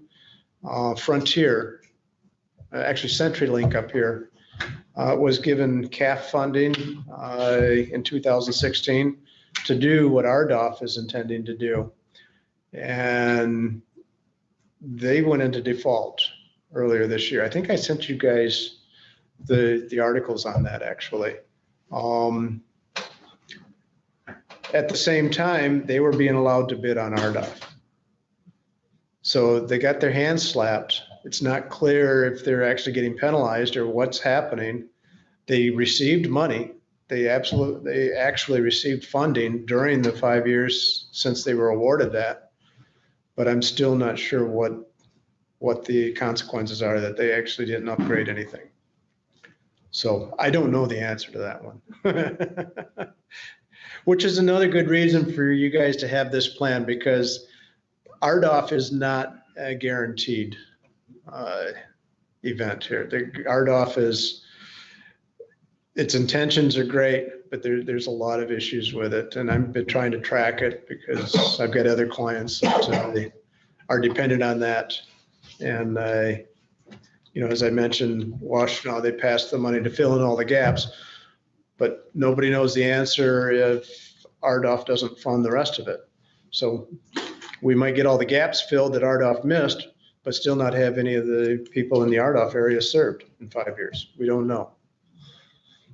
But we know where those areas are now, much better than the FCC does. So, and that's really the whole report, everyone. Each of the townships have their own map here, shows the parcels fed. I did take some notes earlier.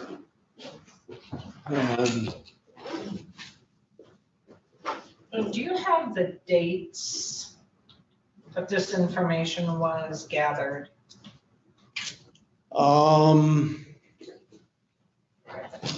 Because it sounds like this is going to be a living document from week to week, possibly. Once a lot of activity gets going, yes, it very well could be. Absolutely. September 14th, I see a date on the face page, but. That's just the date of the report. Right. So let's do this. When did we start driving? Which was? We started driving this out the 1st of June, was it?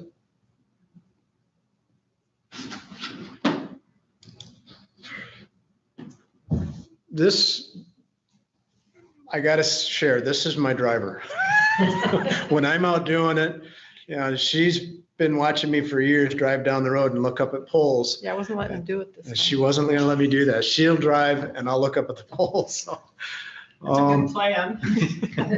it works well. I do know that you drove into a home on M22 by the marina there, just north of Omina, and you were in somebody's driveway.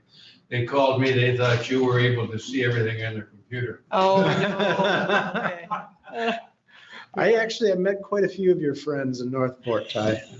Every person I talked to, and we looked for people out in the yard, and, we'd ask them about, their experience and what they knew about it. So you said June 1st and how many weeks? 5 weeks, 4 weeks? It was about 5 weeks total in the Okay. survey. So throughout the month of June is when this data. Well, I was just going to check something here. Let's see, we started, actually, I'm trying to remember some of the areas we started in. We started over on this side of Lake Leelanau. If I zoom in, give it a second to refresh.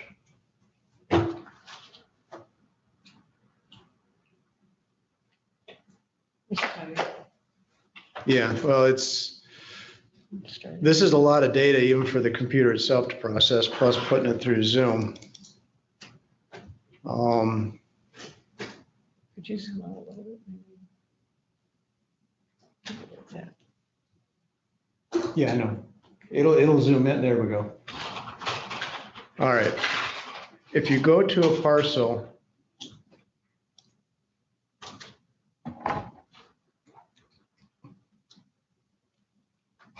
I think I was just double checking because I'm not certain myself.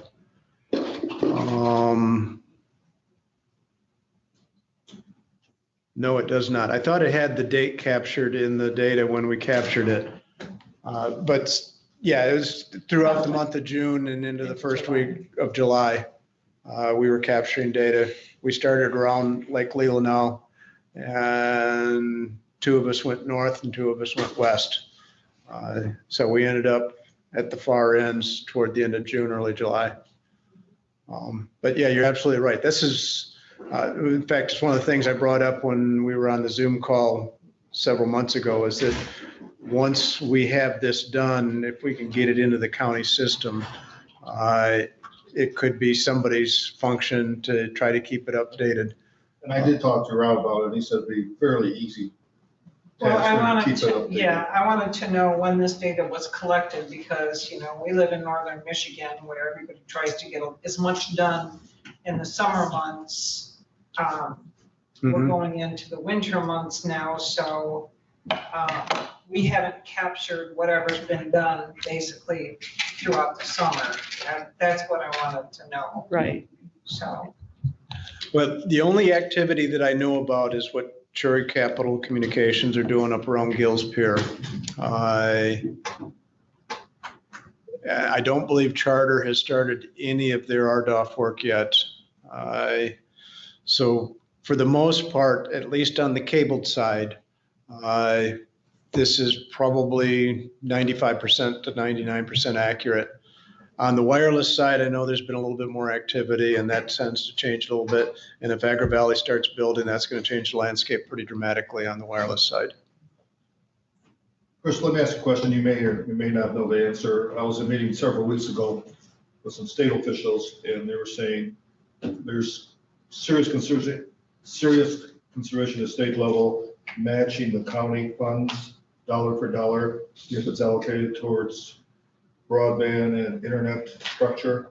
And then I talked to our state rep, Jack O'Malley, 2 weeks ago, and he confirmed that there is serious dialogue about, we received 4.2 million, for example. There's enough money left over from the federal fundings that they could match every county's allocation. And some were talking about doing it strictly just for broadband internet expansion. Have you? That would be wonderful. I have not. You haven't heard anything? No. I can confirm that. And I read in the paper this morning, they stayed through the budget, there still is enough money to match every county's allocation. yes, I also heard that, but my question in regards to that, what are those dollars restricted to? Well, yeah, that's. Like the RDOF money is restricted to operations, however. This would be the same as the, RDOF? as this fund, so it'd be. Oh, okay. But there's talk with them matching. The other thing they talked about, there's a possibility, just like the state funded all of the feasibility studies for a 911 system before it's operated, they may do that statewide because it doesn't make sense for 81 counties hiring engineers and consultants.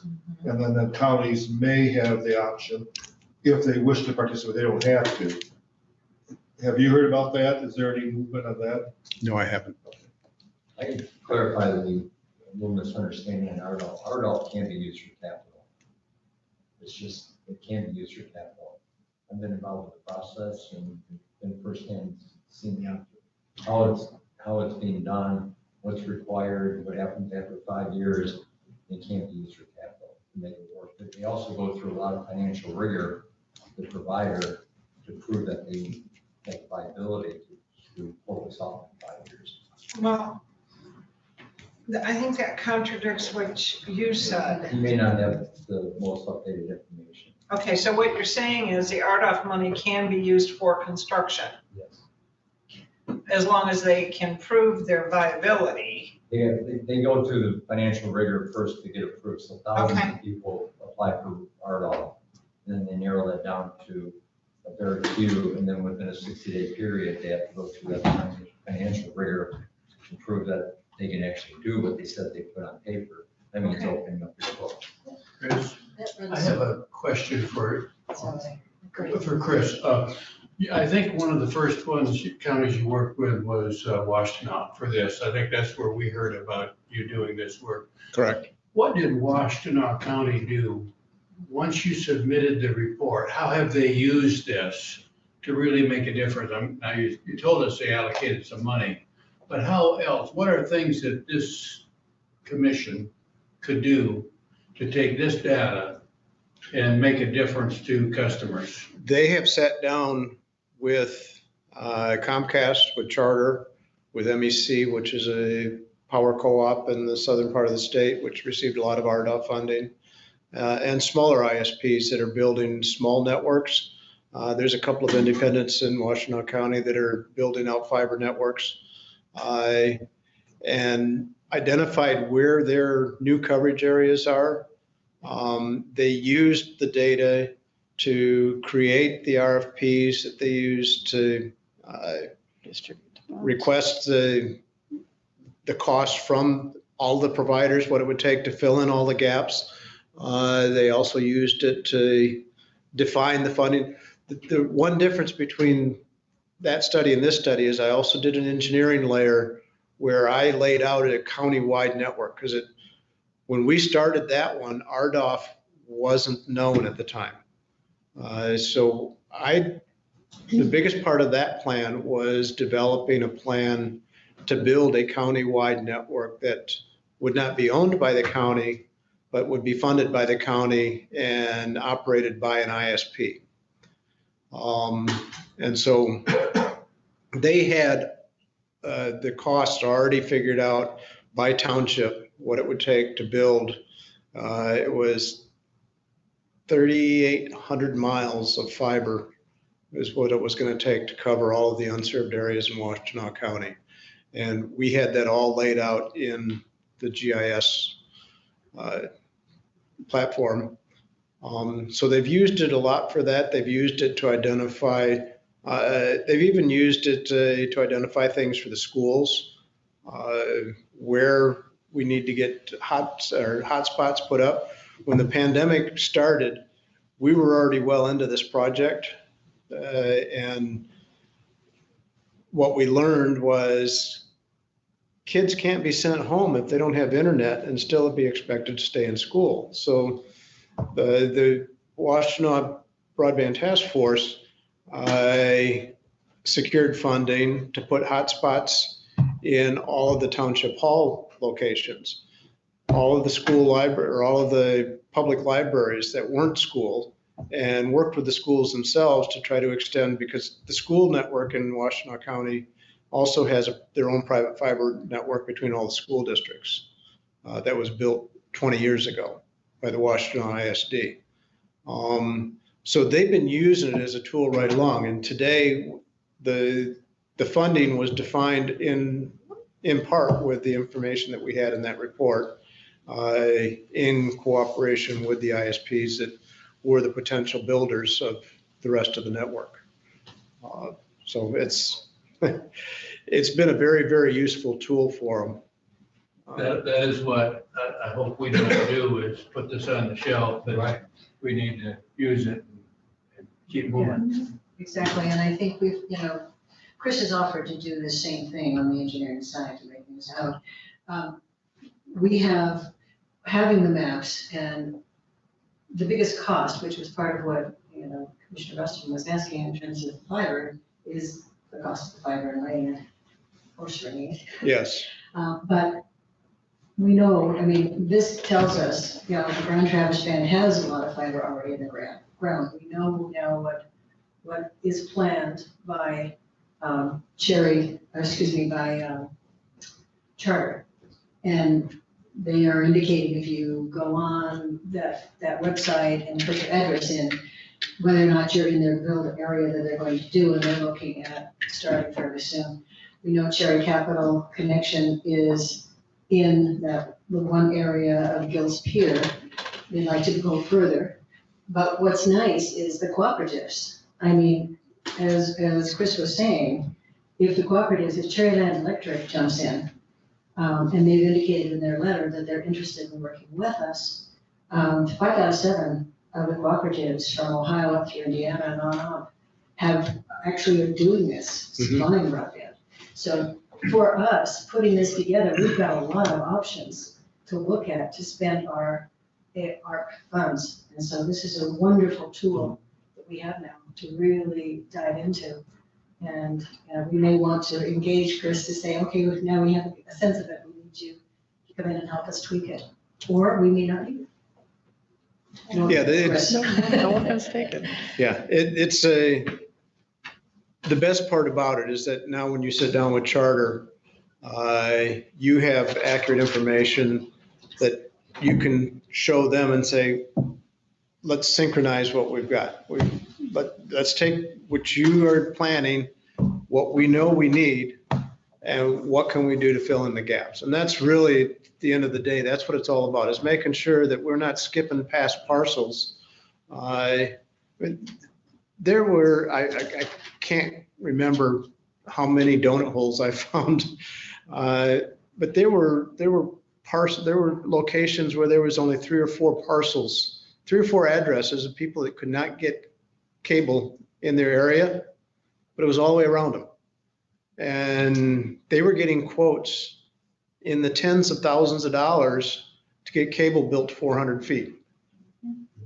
And this gives you the ability to say, come on, that's right here. We know it's right there now, so what is realistically? So it's going to be a real powerful tool. I can't say enough about that. I have the data for the GIS. I can give it to Ralph. Okay, you want to be the holder of that? Yeah, sure. Wanted to make sure. Everybody sees it. That's about a 600 megabyte file. Depends who you talk to. Yeah, he's So- flashing, yeah, was it? Could you just plug that into my computer right now and then I'll have it? I'll just. Yeah, you do need the program to run it. And like I said, it's about 600 megabytes, so it's not anything you can attach to an email. Just on a brief side, what Steve Curry from MAC said, everything's up in the air. He was suggesting that counties not rush to spend this money for broadband internet, because if the state matches, it may not be retroactive. So if you spend it in September and they allocate the money in October, there's no guarantee that what you spent may be matched. So he's saying, wait till the federal guidelines come out and let's see what the state does with its funding. And if you saw in the paper today, there's a smart, but they did pass the state budget. They still had more than enough money to fund all the counties if they choose to do that. So, it's always a balancing line. And I'm sure at the MAC conference that 4 of you are going to, I'm sure there'll be discussions about that. Well, I really think we have said all along here that we're not going to rush out there and spend money. Yeah. We are going to look at everything that is available to us on a specific project like this before we, go out there and make that mistake. And that's one of the reasons I asked Jen when about the money that potentially, we paid for the study through our general fund. We talked about potentially transferring from but I told her, hold off till that decision is made, because Right. if they do provide matching fund, I want to make sure it's eligible. So Right. that's one of the reasons we haven't done that transfer yet. Well, thank you for staying on top of that, because I think that's an important aspect. I think if we're Yes. conservative in that regard, we might be further ahead down the road. There's tremendous pressure for the state to make a decision on that, so I'm guessing Yeah. they will, now they have the budget part of it done. And there seems to be support from both sides to do something about this. This is not a political issue. Everyone's talking about broadband here, the option. So I'm hoping that in the near future, those issues will be answered. And I'm sure at the MAC conference at Ford, you're going to probably be, I'm sure they're going to be talking about this. We'll leave Ty to ask the questions. Okay. Make your list, Ty. Yeah, is there any public comment? No, I appreciate the opportunity to interject during the meeting, so I wasn't being interrupted, but I'm fine. I Thank you. Appreciate it very much. We appreciate it. All right, any commissioner comments? Go ahead. Thank you, Chris. Yeah, thank you, that's what I was gonna say. Thank for you. this fabulous report. Thank you very much for the opportunity. This is, Yours. Diane, thanks for driving them around. Oh, yeah. I was like, oh no, what I do? That's critical. Are you going back to Ann Arbor tonight, or are you going to try Traverse City? Free to we're, play tomorrow. yeah, we're staying in Traverse City tonight, and we're gonna go kick some rocks along the shorelines tomorrow and just take a day off. It's been, we love being up here. Do we do? We have several wineries around our county. You might want to check and see if any of them are open. That's a good place to start that vacation you're trying to work in. Yes, yeah, that week-long vacation got reduced down, and, 24 hours. we'll probably be home, I don't know, Well, thank you very much. And we are. We thank you.